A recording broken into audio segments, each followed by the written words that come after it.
So you guys were talking about Kyron Horman and this unfortunate story that just continues since June 4th, his disappearance, of course. This young boy, we don't talk about the story that much on Backstage Live, but why don't you share the story for all our viewers and what exactly has happened? Well, it's pretty simple. On June 4th, we're going on 6 weeks, this young 7-year-old child was taken to school by his stepmother. She went with him that day. It was science fair day. He had an exhibit on tree frogs. She took him in front of his science exhibit. She snapped a photo, but didn't apparently tour any of the rest of the science fair. Took a picture of Kyron in front of his exhibit, and then proceeded to say goodbye to him in the hallway, and says the last time she saw him, he was walking towards his classroom, and she left.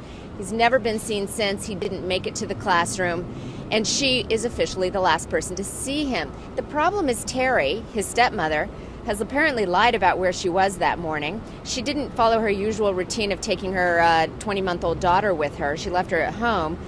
Her cell phone pings matched a remote island and not where she says she was driving. And the next thing we know, it's 1:30. She's back at home uploading the photo to Facebook and then calling the school when her son doesn't get off the school bus at 3 o'clock.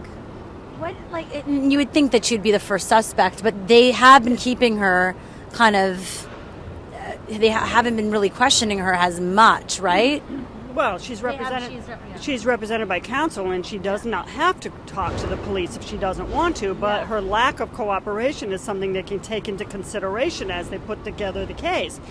The investigators are keeping a tight lid on their case, so we don't know a lot about what's going on.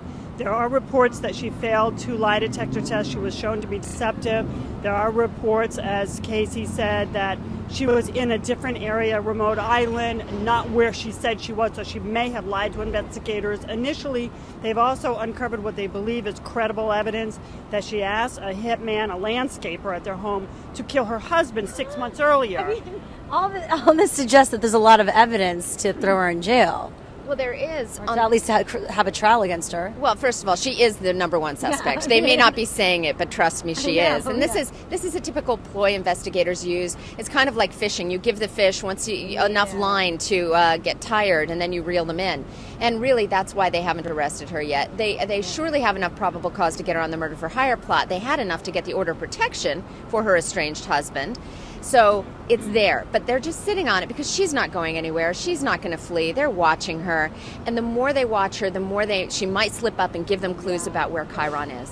Casey has uttered the buzzwords probable cause. There is probable cause perhaps to arrest her for conspiracy to commit murder, maybe even something related to the disappearance of her son.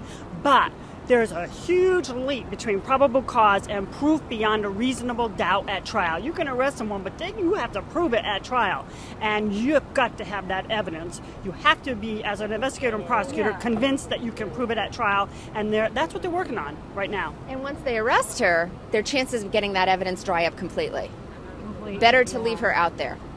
And then meanwhile, she can't even leave the house. She's getting death threats because everyone suspects that she is the one that knows something about this. Well, it's public sentiment. I don't think any of them are truly legitimate, but she's not a well-regarded person right now because of her lack of cooperation and her pattern of lying. And the fact that she's already tried to hire someone to kill her husband and replaced him in the space of 4 weeks while her stepson is missing. Yeah, it's just this story. It's so unfortunate, and then it's so ridiculous because sometimes you have no answers, or people are trying to find someone. But in this case, there's someone there, but it's almost like not tangible.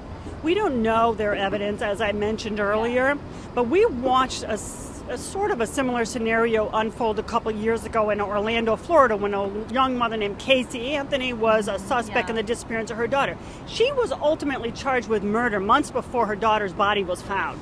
So that there is no child found doesn't mean they can't bring charges. All right, there you go. Well, what do you think that we're going to see now in the next coming weeks with this story?